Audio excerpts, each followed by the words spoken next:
All right, let's welcome Lauren back in with a rather controversial costume tonight. Oh, controversial? Most controversial candy out there is what you pick. Right? You either love them or you hate them. I'm indifferent though toward them. I'll eat any kind of candy, and I guess you really too. couldn't go with a big block of chocolate because then it would just look like poop. So yeah, at least this is very distinctive. One would think I just love the candy corn because I have that and the earrings. They're all right. I'll eat them.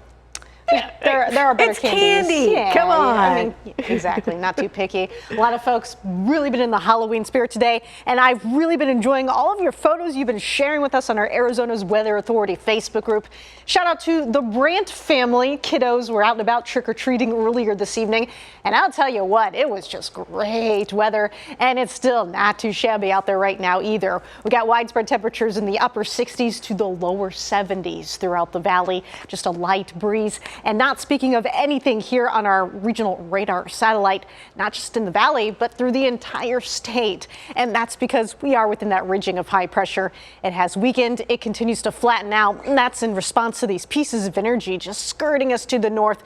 I mean, it's really going to be doing very little to impact our weather. It'll do so a little bit, first in the form of clouds past midnight into tomorrow. So some locations, yes, we're going to start out Monday under a partly cloudy sky. We'll mix with sun and clouds by tomorrow afternoon. Some points during the day, going to see more sunshine than at other points during the afternoon. And that's really more or less what we're going to be getting out of these disturbances. Despite the little fanfare, it will be breezy a little bit at times, especially across the northern part of the state tomorrow afternoon, even as we're extending into Tuesday. A ridging of high pressure building back in toward the middle of the week. This is all keeping our temperatures in check. So from here on out this evening, we're in the lower 70s throughout the valley. Mostly clear for now before those clouds build back in late. We will return to the upper 50s, lower 60s in the valley after midnight, kind of like what we've been doing these last several mornings.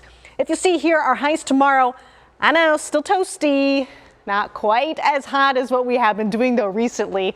We'll make a push for the lower to the middle 80s throughout the valley.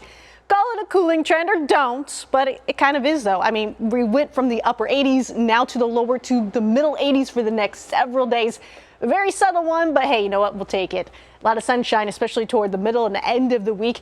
And hey, look at that. Even as we're going into next weekend, we're capping our highs to the lower to the middle 80s. Expect lows in the upper 50s to the lower 60s for the next several nights.